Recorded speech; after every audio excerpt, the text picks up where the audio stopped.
I want to start by thanking the chairman and the entire leadership of the Royal Institute for International Affairs for inviting me again to Chatham House to share with you my reflections on the challenges and opportunities for democratic consolidation in post-war Sierra Leone.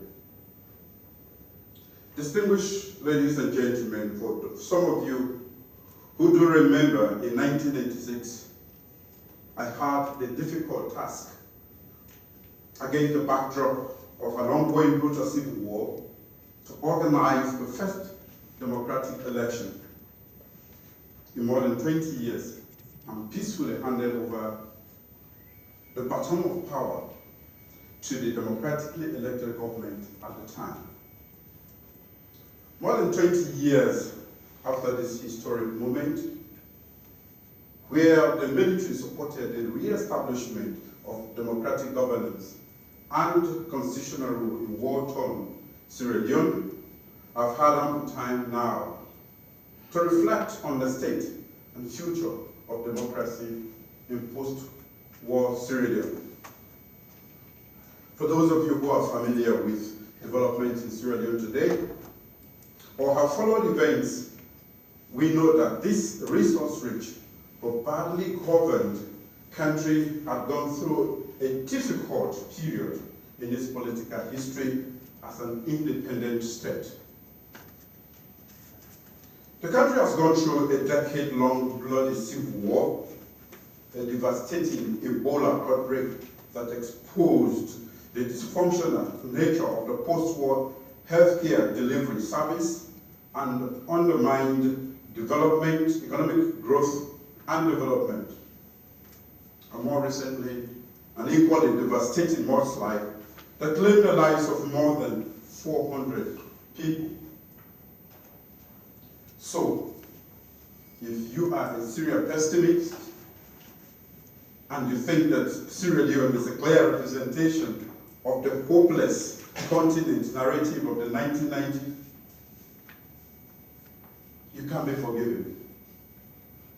But let me hasten to say this, that Sierra Leone represents a contradictory image of Africa today. On the one hand, unending wars, armed conflicts and terrorism, depressing socio-economic development indicators, Ebola pandemic, increasing poverty, underdevelopment, and large-scale unemployment. And on the other hand, decreasing wars, armed conflict, emergence of more and more democratic governments across the continent with spectacular economic growth ranging from 15 to 21%, whereby some of the emerging economies are now described as Africa's lion economies. Ladies and gentlemen, Sierra Leone, like the rest of Africa, has been transformed within a decade by the international media from hopeless continent in 2000 to rising Africa in 2010. In fact, the international community and the former UN Secretary General Ban Ki-moon have all presented Sierra Leone as a success story, stating that, and I quote, Sierra Leone has been a successful story of maintaining peace after a decade of bloody civil conflict and has impressed the rest of the world. The country is seen as an example of post-conflict recovery.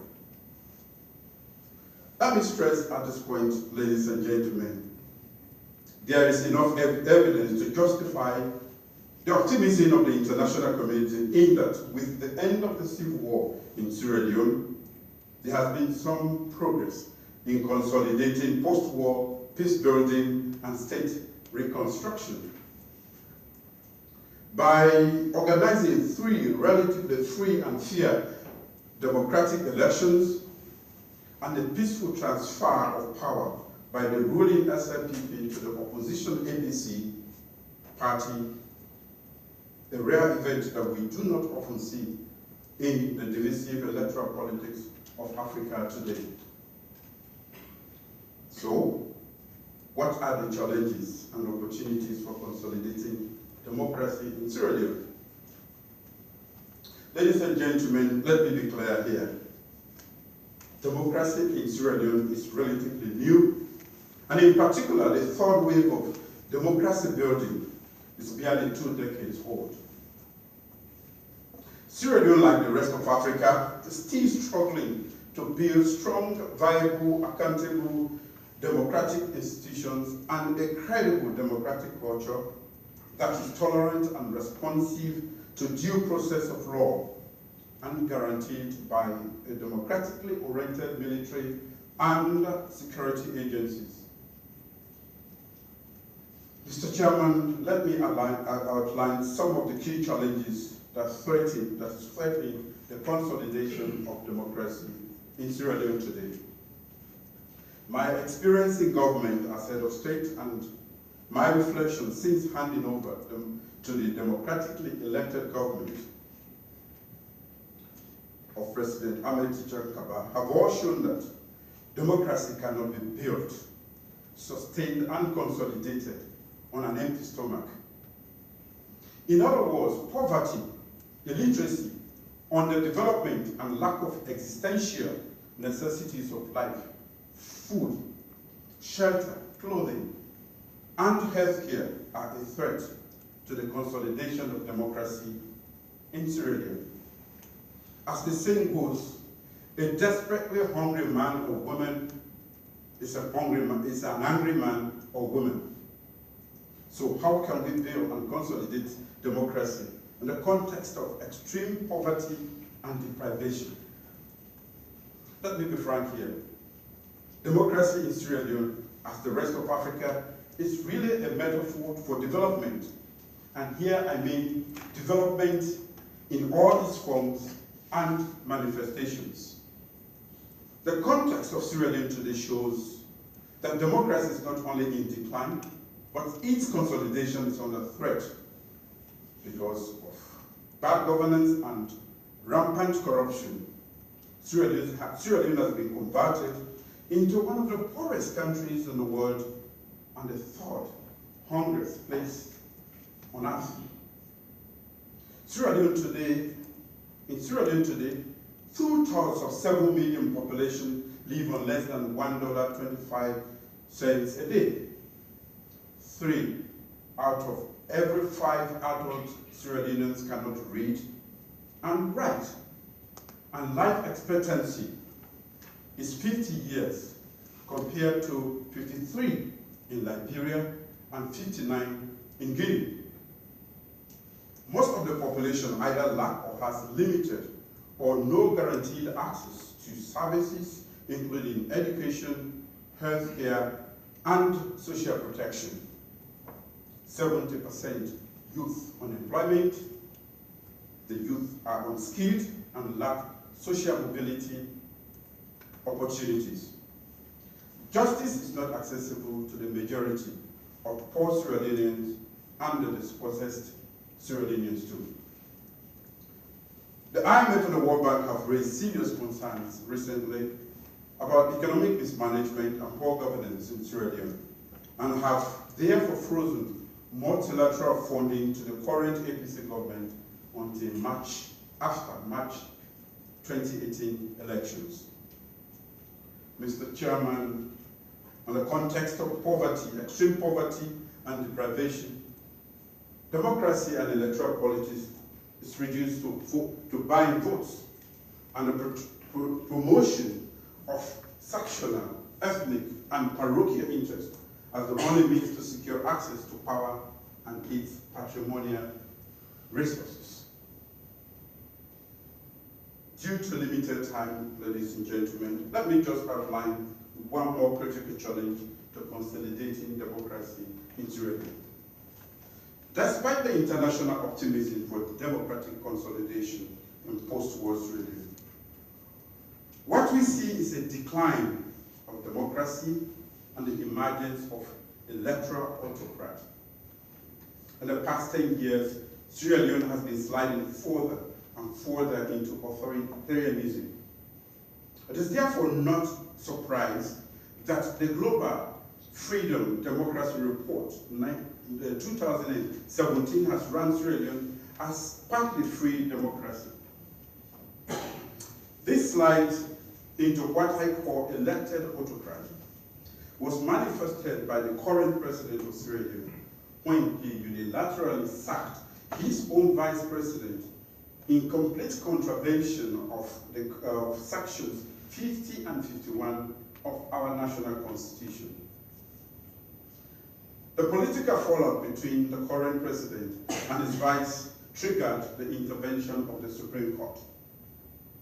Unfortunately, with the Supreme Court justice, with the Chief Justice and the other justices of the Supreme Court appointed by the president, it was not surprising that the Supreme Court unanimously ruled in favor of the president in 2015, claiming that as president and supreme executive authority, he had the power to dismiss his vice president, citing sections 40 and 41 of the same constitution. Massively, that judgment can hardly now stand in the face of recent ruling by the ECOWAS Community Court of Justice on the 27th of November 2017, declaring the removal of the elected vice president by the president in 2015 as wrongful and a breach of fundamental rights to fair trial and to participate in government of his country, rights that are fully enshrined in the international human rights instrument of which Sierra Leone is a signatory. This is the greatest challenge to consolidating democracy in post-war Sierra Leone. If the supreme law, the social contract of the land, the national constitution can be so flagrantly abused and manipulated to serve the political and vested interest of the president of the day, then there is currently little hope of consolidating democracy in Sierra Leone. Notwithstanding this, what are the opportunities for consolidating this democratic gains in Sierra Leone? Ladies and gentlemen, I present to you the new direction for democratic consolidation and inclusive development.